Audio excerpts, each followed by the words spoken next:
Hi, this is Zibby Owens, and you're listening to the award-winning podcast, Moms Don't Have Time to Read Books. I'm also the host of Moms Don't Have Time to Lose Weight, and I'm the editor of the anthology, which you should run out and buy, called Moms Don't Have Time to, a Quarantine Anthology. All proceeds of that book go to COVID-19 vaccine research. And I'm the editor-in-chief of Moms Don't Have Time to Write, a new publication on Medium, and we're accepting submissions, so please send your personal essays there. And if all that isn't enough, you can follow me on Instagram at Zibby Owens, and my website is zibbyowens.com. Okay, now back to this amazing podcast. Lọlá Ákínmádé Åkerström is the author of In Every Mirror She's Black. Nigerian-American and based in Sweden, Lọlá is an award-winning author, speaker, and photographer. Her work has appeared in National Geographic Traveler, BBC, CNN, The Guardian, Sunday Times Travel, The Telegraph, New York Times, and others. She is the author of the 2018 Lowell Thomas Award winner for Best Travel Book Due North and best-selling Lagom, Swedish Secret of Living Well. She has been recognized with multiple awards for her work, including 2018 Travel Photographer of the Year, Bill Muster Award, and she was honored with the MyPad 100 Most Influential People of African Descent Award within Media and Culture in 2018. Her photography is represented by National Geographic Image Collection. Lọlá is also the editor of Slow Travel Stockholm, an online magazine dedicated to exploring Sweden's capital city in depth. Welcome, Lọlá. Thank you so much for coming on Moms Don't Have Time to Read Books to discuss In Every Mirror She's Black. Oh my goodness. Thank you so much for having me. So excited. Oh, I'm so excited for you. Okay, so for people who don't know anything about your book, tell them first about the book, and then I want to go into you and your life and your publishing journey and all the cool stuff about you. Absolutely. So this book, I absolutely love this book. So In Every Mirror She's Black follows the lives of three very different Black women who end up in Sweden. And the reason they end up in Sweden, for various reasons, but they're all connected kind of loosely to a very influential Swedish man. And so this book kind of chronicles their experiences, their happinesses, their struggles, everything, and it's giving you a more nuanced view of a country I love, or, I call home, but it's showing you that it's a lot more multidimensional, right? And more complex than we see. So yeah, I'm super excited about In Every Mirror She's Black. Oh, it's very exciting. And your characters are so vivid and real, from this high-powered CEO who tries to get, poached out of her job with this very sort of skeevy boss. And then this new guy comes along and tries to whisk her away. And he seems a little bit sketchy too, especially when we meet him in the context of the plane where he's like hitting on a flight attendant. So I don't know. It's great because right from the start, you're sort of, rooting for different people for different reasons and sort of holding this guy at arm's length and not really trusting him. And, it's just very, very gripping from the very beginning. Oh, thank you. Thank you. And, the book focuses on the three women. And so you never really learn anything about him except through their interactions with him. Yeah. So he is not centered in the book. And so I think that was also something that I was very cognizant about when I was writing. So you just see the different sides that also makes him a multidimensional character as well. It's true. Based on those three interactions. And I really wanted to really root the women because they feel so real. Mm-hmm. They are real. Every single character is inspired by maybe a mix of different people, maybe different experiences. And so I wanted to create a book where people could either recognize parts of themselves in, the journeys of these characters and kind of bring it down to earth, in a way that feels really relatable. Well, I like how the way that you introduce people's backstories, right? So you could see this beautiful, 5'11" model flight attendant as what she presents on the plane. But then you give us this glimpse of her in bed with her boyfriend and the complications and why does she not want to get married to him and what's holding her back and why does she want to be flying all over the world? I don't know. So then when we go with her to her next interaction on the next flight, you're like, oh, well, I am in this girl's back pocket at this point, right? I totally get her. And I don't know, who am I rooting for? Do I want her to be with, which guy do I want her, anyway, somehow you just pull us right into who they are and their motivations by some of the little, I don't know what it is, the little pieces that you share with us. Yeah, thank you. And, my characters, all of them are very messy. Mm-hmm. And that was what I really wanted to show is that you start up liking a character, Yep. and then you don't like them, and then you like them, and then maybe you like them, and then, and so that was what I wanted to really show, because that's just how we are as humans. There's some days you don't like someone, the next day you like them, and I wanted to show that, first impressions aren't enough to tell the full story of a person, of their experiences, of their struggles. And so this was a book I really wanted to show that, that never take people as face value because they don't know what they're struggling. Kemi could be very confident in a conference room, but then outside of that, she just kind of implodes into herself because she's self-conscious, or body conscious, and, with Brittany, she wants to find out things in life. Her parents struggled, and without knowing that, you might just say, oh, she's just a gold digger, but she's not, in essence, she just wants to stop struggling and is trying to use her advantage, which is her beauty, to see if she can make life a lot, easier. And then, of course, Muna, which is my personal, favorite character, she's just, you love Muna, right? And Muna, I see a lot of my teenage self in because I was isolated a lot, and I felt like, this was who I am, but people weren't getting to know me as a person. So Muna, I see a lot of myself, my younger self in Muna. That's why I created that character. And so it's a book that's got scope and, and depth. What part of yourself? Why were you isolated? So I grew up in Nigeria, that's where I am from. And then when I was 15, I moved to the US. And when I moved to the US, it was to start college. So I was pretty young, but I was also coming with my own kind of cultural background. And so when I moved into the US, I moved into kind of society that wanted to predefine and box me and tell me this is who I was based on just the color of my skin. I'm like, oh, you're Black, come in, go to this group, you get this, you get that. And for me, I was like, well, but why are you creating this box for me when it wasn't created in where I was coming from? And so I kind of fought against that a lot. But like with Muna, the first thing people see is, oh, she wears a hijab or a jilbab, she's this, and people already judge her without getting to know her, And so that character was super important. And based in Sweden as well, Muna's character, she's Somali. And I made her Somali because just kind of statistically, statistics-wise, in Sweden, more of the kind of African immigrants to Sweden are from, Somalia or Sudan. So it made more sense factually to make her Somali than to make her a Nigerian refugee. If I was rooting her in London, then maybe I could make her Nigerian or Ghanaian. So in that sense, I made her Somali, but I wanted people to connect with who she was as a person, and get to just love her and see her. And so that was kind of why I created Muna as well. Wow. Where were you when you came to the United States? Like what city or what town? I moved to Maryland and then okay. Yeah, Maryland. And then I lived in Ohio for 7 years and then moved back out to Alexandria, Virginia. So yeah. Okay. So then why Sweden?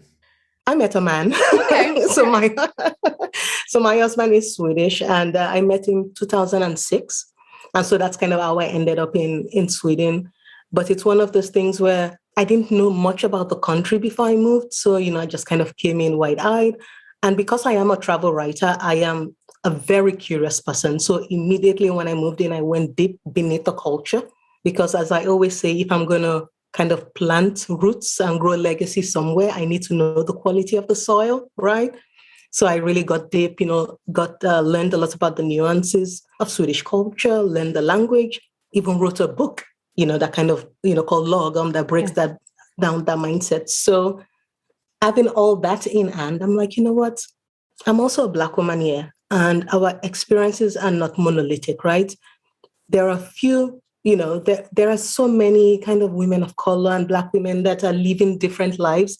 How about I take 3 and then share their experience here? Because like I said, it's a lot more multicultural, a lot more multidimensional than we kind of see, on the outside looking in. So, and even on your website, you told the whole story, which by the way, this is how I think shorthand for how someone's a great storyteller is when you can't stop reading their website. I mean, this is really but you really take us through the process. How did this become a book? Your rejections, your business, all of it. And even how you thought of the idea and So put us in Portugal or wherever with the wind blowing. Yes. And I don't know, I'm not doing it justice. Absolutely. No worries. But, I started writing fiction when I was quite young.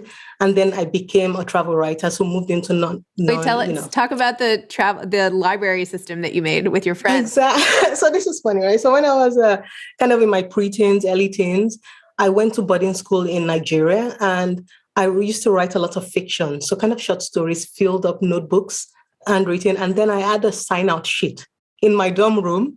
So my friends, came and loaned my books. And so they'll write their names, check them in, check them out. And we did this for years. And then, of course, as the years flew by, I kind of moved away from fiction and did more creative nonfiction. And I wanted to rewrite a lot of those stories, that I'd written, but I was still struggling. I'm like, why am I not able to rewrite a lot of those stories I wrote with an adult voice? And it was when I was on vacation in Portugal, I had just finished reading Americana, and which I loved. And then I was like, you know what, that's it. Because even though the character is not the author, you could tell she was really pulling from kind of private spaces to feel, those experiences in the book. And I'm like, I've traveled a lot. I've lived in different cultures for long periods of times. I know Sweden well from within my sphere, and, I've written a lot about Sweden. I know it culturally. Why not write kind of what you know, people you've met, not like people I've met, but people, that inspires your characters, places you've been. And so that was when I just got the idea for the book. And I got the idea that it had to be multiple women because our experiences are very different. There is still privilege, even though you still go through similar struggles. And then I had to create Yoni because, and I'm going to generalize now, Black women don't really move to Sweden without a solid reason. Like, it's not like, oh, Sweden looks cool, let me just move here, like randomly. We don't. We'll go to Spain or, Portugal or Italy. So chances are it's either a man, maybe for work, maybe as a refugee, or maybe to study. And so that was how I brought the women and tied them in. And I said I had to create this character. And so that was just kind of how it started, and yeah. But the process to publication was rough. Yeah, tell me about that. You had like 1 trillion rejections. I can't believe it.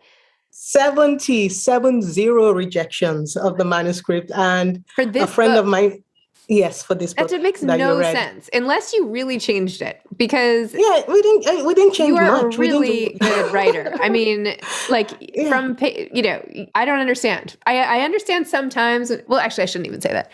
I don't usually understand why things were rejected a million times, but I particularly don't understand this one. Yeah. And it shines a light into the publishing industry, right? And I got 70 rejections for many reasons. One, the book spans genres. So it kind of sits between literary fiction and short fiction. And it's kind of upmarket, kind of in the middle. So when we took it to a literary imprint, they were like, we love it, but it's too commercial. We took it this way. Oh, we like it, but it's too literary. And then they said, well, we're not sure about the audience, right? Because it centers 3 Black women kind of on the mainstream level. So they're like, well, we don't know how to position it. We don't have the vision for publication because of our audiences. We don't know if they're going to be able to connect. And I'm like, you mean the same audiences that connect with vampires, werewolves, can't connect with me as a Black woman? And so it was a painful 70 rejections. And it's, when I think about it, it's emotional because the book deserves. And even, so I'm just grateful that we found Source Books because Source Books, they saw the vision, they heard my voice, they heard what I was trying to say. And then together we just, it's coming out soon, So, but I can tell you this, I think one thing I do want to say about the rejections is for anybody that's really kind of struggling or feeling uninspired and frustrated is stay your course. And more importantly, stay true to your voice. Because that was what a lot of people kind of wanted me to change as well. They wanted, if you take out these scenes, well, maybe this might make people uncomfortable. Maybe and I'm like, what you're saying is take out my lived experiences or take out these people's truths, and so I didn't do that. And I think that was also what added to the rejections, me not wanting to dilute reality, so yeah. I wonder if there's a better, there just should be a better way to submit, right? Because it makes you feel, and having been rejected a bazillion times myself, I feel your pain. I flash back to crying on a bathroom floor about the fact that this one book I worked really hard on was never going to see the light of day. And it's really gutting. I mean, because it's it's what's in your head. People are saying no thanks. And you're like, oh, well, what does that say to me about what's in my head right now? Yes. No, absolutely. And the thing with rejection is it's usually not really about you, Right. your work, because you are talented, your voice, you know that this deserves to be published. Most of the time, it's just, just the politics of publishing. And that showed me the disconnect, because a lot of the readers have really liked the book. We've been getting a lot of great reviews. It's very good. Which doesn't coincide with what the gatekeepers were telling me, that there wasn't going to be an audience, and so sometimes the gatekeepers are the ones that actually block books that need to be out there, from getting published. So, yeah. Wow. Well, I'm so glad you didn't give up. I'm just super excited about this book and how great a writer you are. And, Thank you.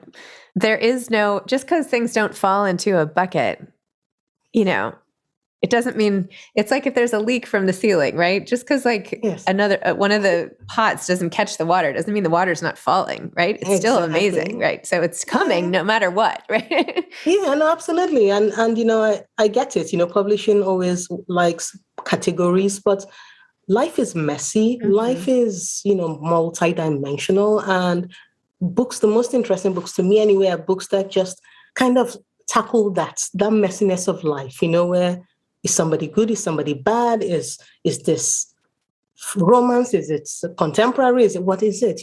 Just to capture or reflect, reality or the way that life is, So yeah. But I am super grateful, to Source Books, that's my US publisher. And then we've got a few other publishers as well. So I'm super excited. That is super exciting. Yeah. I have to introduce you, by the way, maybe you know her. There's a Black author in Sweden named Jennifer Dahlberg. Do you know her? Yes, and we're friends. You're friends? Oh my God. Okay. Of course. We tend to know, the community. I was like, I shouldn't even say this. I'm sure there are a lot of people. When you said there are hardly any Black, anyway. Well, she's amazing. She's been on the podcast. Yes. We did a book club. She's awesome. Anyway. Jennifer is amazing, and she just has a new book out in Sweden as well, in Swedish. So yeah, no, it's a small community of Black women, especially those that are kind of have ties to America, that may be Black American. They tend to know each other, And then I know a lot of different communities as well, Africans and refugees and Americans. So yes. Yeah, absolutely. Okay. Well, I know Jennifer. All right, great. Tell her I said hi. I will. Okay. I will. So what's coming next for you after this one? Did you already write your next book? Are you working on a book now? Are you doing more of the travel stuff still? I know you already have a whole nother side hustle, essentially, right? Yes, I know, right? Well, you know what? I recently found the word, and it's called multipotentialite. And that word is for people that thrive on many different things. That's me, by the way. I can't do one thing at a time. So there you go. Thank you for that. You need to check it out, multipod, because, and I think that's why I do a lot of different things, because my brain needs different things creatively, right? Yeah. And I think a lot of multipods, maybe when they were growing up, were kind of isolated a lot, or felt like, why can't you just stick with one thing? What's wrong with you? Or something up with you? And so I do a lot of different things. I am working on fleshing out more of these characters, maybe even going to different points of views. I have other book ideas. So yeah, there's a lot coming, on the horizon in terms of writing. So have you thought about writing a memoir? Yeah, I'm not sure I want to open up back to you. Yes, but I am grateful because I've had so many amazing experiences over my career. As a travel writer, I've been to so many amazing places with different publications, and I think there's a memoir in there. I have to get to the point where now I'm ready to write it, because I feel like there's still a lot of fiction that needs to come out, lots of stories of others that I can kind of help share. to keep kind of fostering cultural connection. So I need to keep doing more of that until then I focus on me and my memoir. I need to keep connecting others. Okay. All right. Well, when you're ready. Yes. I'll be ready. I would love to read it. Awesome. So what advice would you have for aspiring authors? I know you've said, with rejection and everything else, but even in the craft of writing, right? Tell us a little more about when you sit down to write and how you do that and your process and how long these things take and, what advice on that front? No, absolutely. So with this book, I spent actually the first couple of months outlining the characters. So I didn't really start writing or putting the story together. I just started kind of outlining scenes. I I remember going here. Maybe I can try this. And kind of developing the characters first before I wrote. So it took me about 4 months of solid writing to write the book, but months before. And for me, my writing process is, I wake up early, try to get some words in. But if I'm also on the train, I use my phone to get words in. So it's when the inspiration strikes. And if I'm not inspired, I know a lot of writers say when you've got, writer's block or whatever, just write through it. I can't. And that's why I moved to a different creative field. So if I'm not writing, I'm not going to force it. That means my mind wants to use photography to communicate right now or use something else to communicate. And then by doing that, it kind of lets the writing side rest and come back refreshed. That's just my own method because I do lots of creative things. So I just switch creatively so that it gets the others resting and then coming back fresh. And then the advice I will give kind of aspiring writers is, I'll say this E.E. Cummings quote, right? So it says, to be nobody but yourself in a world that's trying to make you like everybody else is to fight the hardest battle you ever have to fight. So don't stop fighting, which means stay true to your voice. The world is going to try and dilute it. Rejection most of the time isn't about that you're not good enough, because then that's when you start feeling like, maybe I'm not good enough. Your voice, of course you have to keep crafting and getting better, but your voice is valid, and so write what you feel. Even if you don't feel like it's ready for publication, just get it out because your soul wants to get it out. So that's what I'll say, just stay true to your voice because the world is going to try and dilute it. I love it. Goes back to your, other people trying to fit you in a box from the beginning, yes. Right? It's the same thing, yes. Right? Yes. Not everybody fits so neatly. No. Even with a traditional job. I mean, I don't know about you. I had a lot of not a lot, but I tried to fit into corporate jobs and I'm like, well, this is no, I'm done with this by 11. Yes. Do you know what I mean? Now what do I do all day? I don't know. So, yes. I like how the world is sort of moving more in this direction now. Yes. With people doing multiple jobs and yeah. Yeah, but also the blend of the work-life balance. Yes. Where, the pandemic has allowed us to say, you know what, we actually have lives at home. Yes. And bringing that to the forefront I hope has made us more, understanding of each other, more gracious to each other when the kid runs around in the back, yes. behind you yes. in the meeting. And just showing that, that's also, maybe that's actually more important than the work we're doing, is that life outside of the work. So, yeah. Well, it's hard to connect when you're only bringing a 10th of yourself to the table, right? You have to bring all of it to really connect with other people. So, yeah, so if that means my kids running in, so be it. Exactly. Oh my gosh. Well, Lola, thank you so much. It was so nice to meet you. I'm really and truly rooting for you. And I'm so happy that this book is coming out and wishing you all the best in every mirror she's slack. Thank you, Sourcebooks. Thank you so much. Thank you. Thank you so much, Zibby. Just great to be here and to meet you as well. Thank you. It was fun. All right. Stay in touch. Okay. Bye-bye. Thanks for listening to this episode of Moms Don't Have Time to Read Books. Don't forget to follow me on Instagram at Zibby Owens and at Moms Don't Have Time to Read Books. Also sign up for my newsletter at zibbyowens.com and sign up for my virtual book club and meet lots of authors on Zoom every other week. Thanks so much to Steve and Ryan at Texture Sound for the sound editing. And thank you to Morning Moon Productions for providing this fantastic intro and outro music.